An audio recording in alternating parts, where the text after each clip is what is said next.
Bienaventurado es aquel que es pobre y no tiene nada que dar, y no solo eso, pero se da cuenta que su pecado lo ha puesto en esa posición.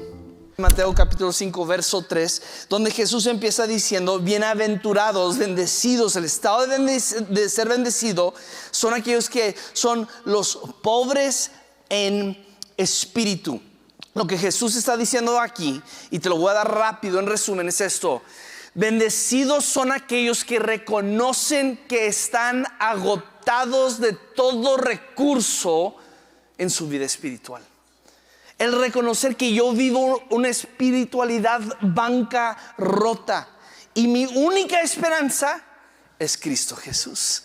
Eso es el que vive bienaventurado. Dice: yo no tengo nada que ofrecer. Mis obras no ganan, mis habilidades no ganan, lo que yo conozco no gana. No tengo nada que ofrecer. Y entonces volteas al cielo y dices: pero tú, oh Dios, eres mi refugio. Tú eres la gloria. Tú eres aquel que me rescata. Sí, nuestra esperanza está en Cristo Jesús. Entonces continúa Jesús, y Jesús dice en el siguiente verso: bienaventurado, dice, los que lloran. Bienaventurados los que lloran, pues ellos serán consolados. Jesús está diciendo que el producto de la primera bienaventuranza, de reconocer que soy pobre en espíritu, eso es lo que va a suceder. Vamos a empezar a llorar. Llegamos a una realización y todos nos damos cuenta: cuando no tengo nada en mi cuenta bancaria, cuando estoy bancarrota espiritual, me doy cuenta y empiezo a llorar. No lloro por mi situación externa, lloro por mi situación interna. Jesús dice: si tú aprendes a llorar por tu estado interno, serás bendecido. Ahora, ¿por qué quiere Jesús que tú y yo lloremos? Como creyente, ¿qué causa dolor? ¿Qué es lo que causa dolor? Y Jesús está diciendo que cuando tú y yo pecamos, tú y yo hemos herido el corazón de Dios. ¿Ves? Jesús murió en la cruz por nuestros pecados. Nuestro pecado puso a Cristo en la cruz. Fui a tomar un café con dos de nuestros rabinos de la ciudad, y ellos me preguntaban, estaban asustados de cómo yo percibía al judío ante el que habían matado a Jesús. Y ellos estaban preocupados como: tú haces la obra de la pasión en tu iglesia. Y le dije: bueno, pues en veces sí hacemos una demostración de la crucifixión de Cristo Jesús. Claro que sí, porque creemos que nuestra esperanza está en Jesús. Y dicen: ¿y quiénes crucificaron a Jesús? Y yo entendí lo que querían saber. Ellos querían saber si yo creía que ellos como judíos eran culpables por haber crucificado a Cristo. Y de muchas maneras prácticas sí, lo hicieron líderes religiosos como ellos. Pero la realidad de esto es que Cristo no fue a la cruz por la culpa de líderes religiosos. Cristo fue a la cruz por mis pecados, por mi maldad, por lo que yo hice. Y fue mi pecado, mi maldad, que Cristo entonces dice: voy a la cruz, porque has bajado a ese nivel que Él tenía que ir a la cruz. Y Jesús está diciendo que tú y yo somos bienaventurados, somos bendecidos cuando lloramos por nuestro pecado que tenemos. Lloramos por nuestra maldad. ¿Ves? La tragedia hoy en día es que se habla menos y menos del pecado. Se trata menos y menos con el pecado. Queremos venir a la iglesia y: predicador, dime cómo puedo ser bendecido. Háblame de los Mercedes-Benz y de las casas con muchas recámaras y muchos baños y una alberca. Háblame de cómo puedo superar en mi vida. Háblame de cómo puedo tener mi vida bendecida el día de hoy. Háblame de qué tengo que hacer. Lo puedo comprar, lo puedo servir. ¿Qué puedo hacer para vivir una mejor vida, para superar? Y Jesús dice: no. Bienaventurado es aquel que es pobre y no tiene nada que dar, y no solo eso, pero se da cuenta que su pecado lo ha puesto en esa posición. ¿Ves? Como cristianos aún seguimos pecado. Tú y yo seguimos pecando, y nuestro pecado Es lo que ha llevado a Cristo a la cruz. Pero escúchame esto, el espíritu comparado a aquellos que no han dado su vida a Cristo es muy diferente. Aquel que no ha dado su vida a Cristo peca y no le importa su pecado. Pero como hijos de Dios, tú y yo reconocemos lo que hace nuestro pecado. Que el pecado hace que Dios mismo llore. Nuestro pecado hace doler a Dios. Significa que tú y yo el pecado, cuando tú y yo pecamos, cuando tú y yo pecamos y no nos damos cuenta de nuestro pecado, digo una majadería sin reconocer, chin, ¿por qué hice eso? O robo algo y no tengo remordimiento por mi robo. Robé una pluma, robé $1, robé lo que sea, pero robé algo. Cuando voy y estoy chismeando de alguien más y no tengo dolor en mí mismo por mi propio pecado, es que nuestro corazón se ha endurecido. Y debido a que se ha endurecido, lo que significa esto es que nos hemos alejado de Dios, porque el pecado nos aleja de Dios, porque delante de Dios no hay pecado. Y cuando nos alejamos de Dios, significa que no pensamos como Dios, no dolemos por las cosas que le duelen a Dios y no sentimos las cosas que Dios siente. Nos hemos acostumbrado al espíritu de este día. Esto es bancarrota espiritual. Bancarrota espiritual es esto: ya no tienes comunión con Dios. Eso me da pavor. Me da pavor entrar a ese lugar y no sentir la presencia de Dios. Me da pavor la idea de que yo me levante y abre mi Biblia y en vez de ver la palabra viva de Dios, solo son letras sobre hojas de papel. Que ya no haya comunión y relación con Dios, porque Cristo no murió solo para hacernos buena gente. Cristo murió para que tú y yo pudiéramos tener comunión con el Padre. Entonces no significa que no pecamos, porque sí pecamos, pero que reconocemos que nuestro pecado, cuando pecamos, nuestro pecado causa angustia sobre el corazón de Dios. Y lloramos. No porque tenemos simpatía por Dios, no porque tenemos simpatía por aquellos que hemos afectado. No, lloramos porque reconocemos que estamos a nada de perder la cosa más importante en nuestra vida, y es comunión con el Padre.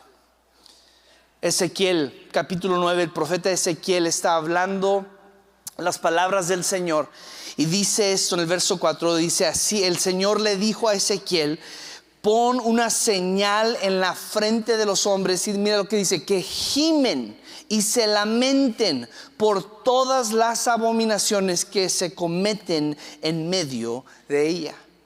Pablo dijo en 2 Corintios capítulo 12, verso 21, dice: temo que cuando los visite de nuevo, mi Dios me humille delante de ustedes, y yo tengo que, escucha la palabra que usa, tengo que llorar por muchos que han pecado anteriormente y no se han arrepentido, cambiado de la impureza, inmoralidad y sensualidad que han practicado. En Romanos 7, verso 24, miserable de mí, ¿quién me libertará de este cuerpo de muerto? Exclamó Pablo, hablando de su propio estado de pecado. Daniel capítulo 9, Daniel nos enseña, Daniel 9, que Daniel lloró por el pecado de Israel y por su propio pecado. En Salmo 119, 136 dice el salmista: ríos de lágrimas vierten mis ojos, porque ellos no guardan tu ley. ¿Ves? El llorar por nuestros pecados está por toda la Biblia. No es un acto de Viejo Testamento solamente, cuando ellos reconocían su desnudez delante de Dios y se rasgaban sus ropas, literalmente desvistiéndose sus ropas, porque reconocían su estado de que no tenían comunión con Dios. Y vivimos en un día cuando gente no quiere oír de esto. Yo sé que hay gente ahorita incómodo. ¿Qué estás pensando? Que no nombre mi pecado, que no nombre la cosa que yo hago, que no diga lo que yo hago, porque no quiero soltar lo que yo hago. Pero escúchame, todos queremos oír de la bendición que Dios nos da, que Dios nos ayuda. Pero escúchame, Jesús está diciendo, bienaventurado. La bendición empieza cuando reconocemos nuestro estado espiritual. Somos bancarrotos como humanos, y no solo eso, pero lloramos porque nos damos cuenta que nuestro pecado nos ha puesto en esa situación. La Biblia nos habla de la gracia, y nos dice la Biblia que crecemos en gracia. Ahora, ¿cómo sabe uno que crece en la gracia de Dios? Tito capítulo 2 está dedicado a esto, y dejo que lo leas como tarea. Pero habla de que entre más estamos atentos o vemos en nuestro estado de pecado y lo que el pecado causa en nosotros, mayor entonces es nuestra gracia. En otras palabras, entre más reconozco mi pecado y el estado de mi pecado, más voy a tener la gracia de Dios conmigo, porque ahora Él me puede ayudar, porque sé cuál es el problema. 50% de la resolución de un problema es saber que tienes un problema. El hermano Víctor, mi abuelo, decía eso: grandes hombres de Dios tienen grandes convicciones. Y entre más convicción tenemos del pecado, más gracia tendremos de Dios. Vas a experimentar más gracia de Dios, vas a experimentar más amor de Dios cuando estás más consciente de tu pecado. No sé si recuerdan de las alarmas de los carros en los 90s. Esas alarmas estaban chidas. Cuando te acercabas a un carro y oías, "Get away from the car", aléjate del auto. ¿Se acuerdan de esas? Llegabas, estabas caminando en el mall y de repente oías un carro que te hablaba y era como, wow, ¿qué es esto? ¿No? Es el Michael Knight o algo así. Y todos los chavos menos de 20 están como, ¿qué es eso? Pero te hablaba el carro, te decía, aléjate de mí. ¿Por qué? Porque tú no tienes nada que ver con este vehículo. Tú no eres dueño de este vehículo, no tienes nada que ver con la puerta de este vehículo. Tú no tienes por qué andar sentado en este vehículo. Aléjate del vehículo. ¿Ves? Y el Espíritu de Dios, porque nos ama tanto, nos va a empezar a hablar a nuestras vidas, decirnos, aléjate del pecado. Aléjate de esa tentación. Huye de la tentación. Aléjate de aquello que te está robando, ¿qué? Comunión con Dios. ¿Ves? Hasta que Dios no es la relación más importante en tu vida, no vas a caer en conciencia que no quieres ofenderlo. Pero pienso, por ejemplo, como papás, ¿cuántos de ustedes me hierve a mí la sangre? Así cuando yo estoy serio, yo estoy súper serio. Sofía, no, qué bueno que no viene al primer servicio. Sofía, tú hiciste esto, y se empieza a reír. Es como que,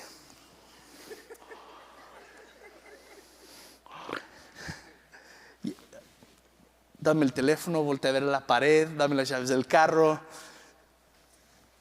¿Por qué? Porque lo que estás haciendo agrede nuestra relación. Estás ofendiendo la relación que yo tengo contigo. ¿Cuántos cónyuges? Tú estás ahí y tu esposa te está regañando por algo, no sé. Anoche Hannah decía, ya me di cuenta después de 20 y tantos años de matrimonio, dijo, me doy cuenta que a ti no te gusta alzar las cosas en la casa. Le dije, ding, ding, ding, ding, ding, ganadora número 1. Y ella se empezó a enojar. Así, ¿por qué? Porque lo que yo estoy haciendo es agrediendo la relación que yo tengo con mi esposa. Estoy infringiendo en algo que para ella sí le importa. Y tú y yo con Dios no podemos hacer lo mismo. No podemos tomar una actitud de que lo pongo a un lado. No puedo agredir la relación que tengo con Dios. Tratar de probar los límites de la relación que tengo con Dios y pensar que no me va a afectar en nada. Y yo quiero animarte que en esos momentos escucha las alarmas que te están diciendo, aléjate de esto. No tienes nada que ver con ese pecado. Tú ahora eres nuevo en Cristo Jesús. Las cosas viejas pasaron y ahora eres una nueva criatura por medio de Cristo Jesús. escucha las alarmas. Escucha ese sonido que te está diciendo: aléjate del pecado. Les queremos tener diversión en la iglesia y bendición en la iglesia, y queremos tener todas las cosas buenas de la iglesia, pero escúchame, el requisito es esto: que confrontemos estas áreas incómodas de nuestra vida. La cruz lo hace por nosotros, nos demuestra. ¿Ves? No es santo andar como majadero todo el tiempo. No es santo andar robando. No es santo andar mintiendo. No es santo ser una persona que es borracha. No es santo de ninguna manera. Y en esto Dios nos está diciendo: hey, mi relación contigo importa, pero si quieres ser bendecido, reconocerás que es pecado y vas a llorar sobre el pecado, porque cuando lloras sobre el pecado empiezas a cambiar tu actitud. Antes de ser crucificado, Jesús le dijo a Pedro: Pedro, tú me vas a negar. Y Pedro dijo: yo no te voy a negar. Dice Pedro: 3 veces cantará el gallo, tú me vas a negar también. Antes de que cante el gallo, tú me negarás 3 veces. Y Pedro: ¿cómo es posible esto? Y sucede. Y dice que en ese momento se acuerda de las palabras de Jesús. Y nos dice el texto, nos dice el libro de Mateo, que amargamente Pedro lloró por su pecado. Le cayó en conciencia: ¿quién soy yo para negar a Jesús? Él es mi relación número 1 en mi vida. Él es la persona más importante en mi vida. Él es quien me ha enseñado y me ha instruido. Él es quien me sacó de una vida que no tenía propósito a vivir una vida con propósito, porque estoy negando a Jesús. Y en ese momento, después de negar a Jesús, empieza a llorar por su pecado. Pero Cristo, me encanta esto, que Jesús, cuando vio a Pedro en su situación, cuando vio a Pedro, dice que Jesús se acercó a Pedro. Llegó al mar de Galilea. Dice que Jesús llegó al lugar donde Pedro llegaba a pescar. Que Pedro había dejado de pescar para poder predicar el evangelio y apoyar a Jesús, predicando el evangelio y haciendo las cosas de Jesús. Y luego después de negar a Jesús, ¿sabes qué hace? Regresa a lo que hacía antes, de donde Jesús lo había sacado.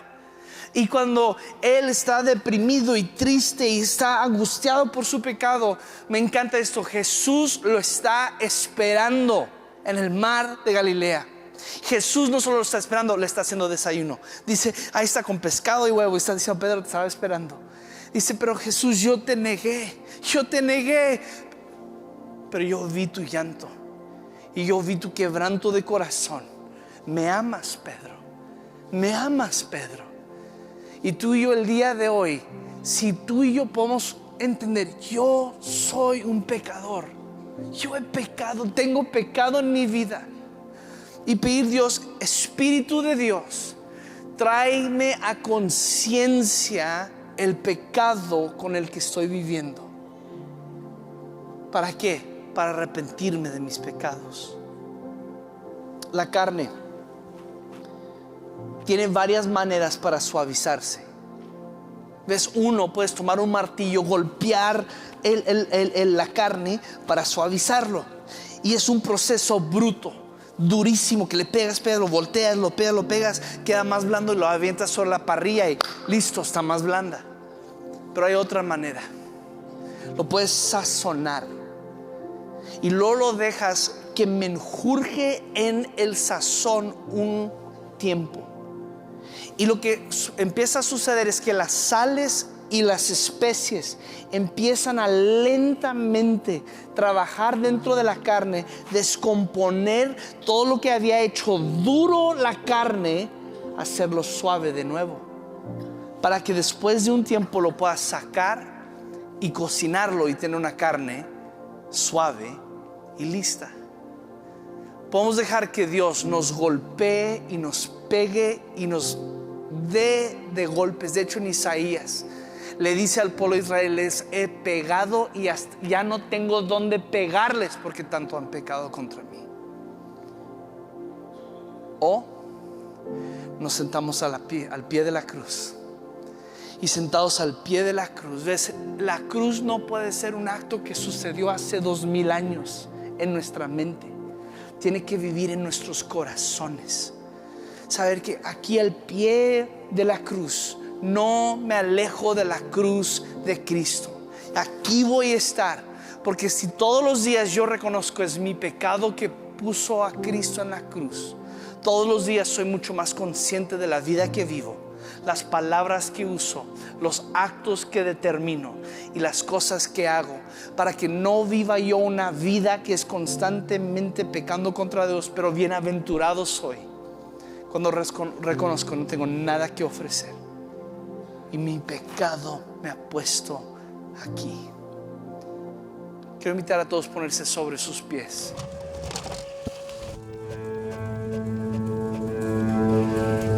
Hey, me encantaría saber qué es lo que te gustó de este mensaje.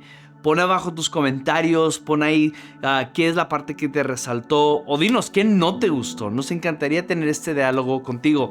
Pero si crees que alguien debe escuchar este mensaje, sería de gran apoyo para ellos como para nosotros que se los compartieras. Si dices: me encanta el contenido de Vino Nuevo, lo que está pasando ahí, dale un like, suscríbete, así te llega más información. Nos encantaría poder conectar contigo a través de este medio. Que Dios te bendiga. Nos vemos en el siguiente video.